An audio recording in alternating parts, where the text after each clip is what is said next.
Hai, halo semuanya. Kembali lagi bersama Numbreak, menjelajahi dunia, data, dan angka. Perkenalkan, aku Gracia. Sebelumnya kita udah belajar nih terkait skala pengukuran data. Masih ingat dari teman-teman, ada berapa jenis skala pengukuran data? Yap, betul sekali. Ada 4 jenis skala pengukuran data. Di antaranya skala nominal, skala ordinal, skala interval, dan skala rasio. Pernahkah kalian bertanya-tanya bagaimana para peneliti bisa membuat kesimpulan tentang banyaknya kelompok yang terdiri dari orang atau benda? Jawabannya ada pada materi yang akan kita bahas kali ini, yaitu konsep populasi dan sampel. Nah, statistika membantu kita menganalisis data dari sampel yang kita ambil.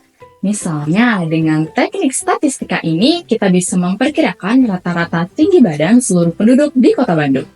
Statistika berkaitan langsung dengan populasi, karena dari statistika kita bisa menarik kesimpulan yang valid tentang populasi berdasarkan informasi dari sampel. Mungkin istilah populasi dan juga sampel terdengar rumit ya, tapi sebenarnya konsep ini ada di sekitar kita setiap hari. Yuk kita cari tahu lebih lanjut. Populasi adalah keseluruhan kelompok yang terdiri dari kumpulan individu yang berasal dari wilayah tertentu. Ini dapat berupa semua orang di negara kita, semua hewan di kebun binatang, atau bahkan semua tumbuhan di taman. Berikut gambaran contoh populasi dalam kehidupan sehari-hari. Misalnya, ada populasi manusia yang memakai mobil listrik di tahun 2025. Lantas, apa itu sampel? Karena tidak mungkin kita menghitung populasi manusia di seluruh Indonesia yang memakai mobil listrik. Masa teman-teman mau hitung satu-satu orang yang ada di Indonesia? Maka kita mengambil sampel untuk mempelajari seluruh populasi. Sampel adalah sebagian kecil dari populasi yang dipilih untuk dianalisis. Sampel ini harus mewakili populasi secara keseluruhan. Misalnya, kita mengambil sampel terhadap 100 orang dari suatu populasi yang berjumlah 200 orang. Sekarang kita belajar secara langsung bagaimana cara menentukan ukuran sampel dari populasi yang ada. Ada beberapa rumus yang bisa kita gunakan, yaitu rumus Levin dan juga rumus Isaac. Rumus ini cukup sederhana. N kecil sama dengan N besar dibagi dengan 1 ditambah N besar dikali N kuadrat. Di sini, N kecil adalah jumlah sampel yang dicari. N besar adalah jumlah populasi, dan E adalah batas kesalahan yang kita toleransi. Langsung saja kita praktikkan. Jika kita hitung dengan keterangan jumlah populasi atau N sama dengan 1000 dan batas kesalahan atau E sama dengan 5%, maka 1000 dibagi dengan 1 ditambah 1000 dikali 5% pangkat 2. Persentase dari 5% dijadikan ke dalam bilangan bulat, yaitu 0,05. Hasil tersebut akan menunjukkan berapa banyak orang yang perlu kita ambil sebagai sampel. Nah, dengan perhitungan bahwa N sama dengan 1000 dibagi dengan 1 ditambah 1000 dikali 0,05 pangkat 2. N sama dengan 1000 dibagi 1 ditambah 1000 dikali 0,0025. Dengan hasil, N sama dengan 1000 dibagi 1 ditambah 2,5. Nah, jadi singkatnya 1000 dibagi dengan 3,5.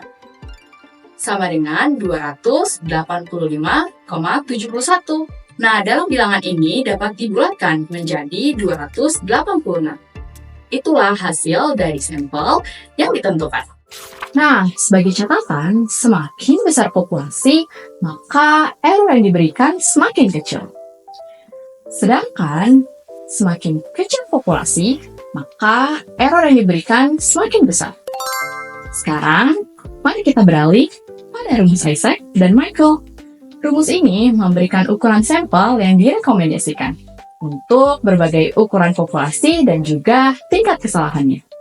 Di sini, S adalah jumlah sampel yang dapat dicari, dan X kuadrat atau biasa disebut chi-square adalah tingkat kepercayaan yang diinginkan.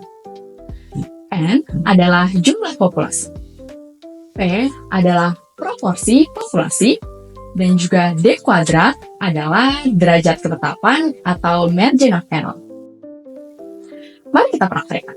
Sebuah perusahaan ingin mengetahui rata-rata produktivitas karyawannya.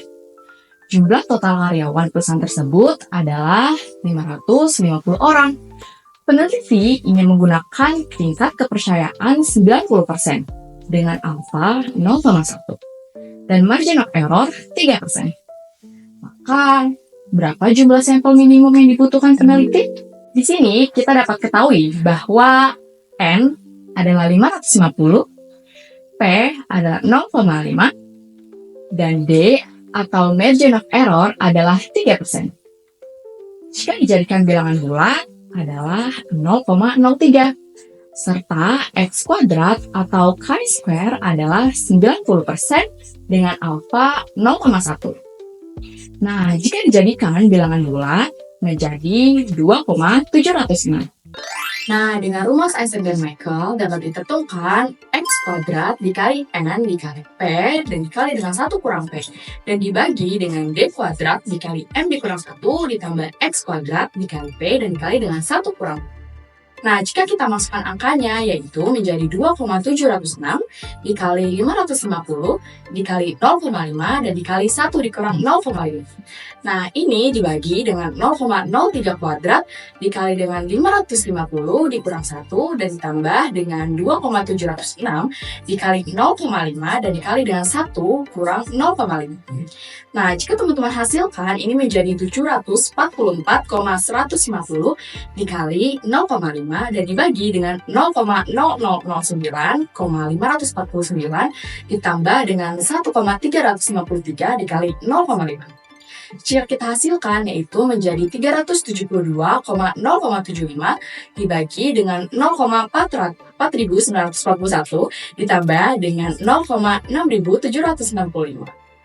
Nah, ini menjadi 372,075 dibagi dengan 1,1706. Jika kita dapat bulatkan, hasil ini menjadi 317,849 dan menjadi 318.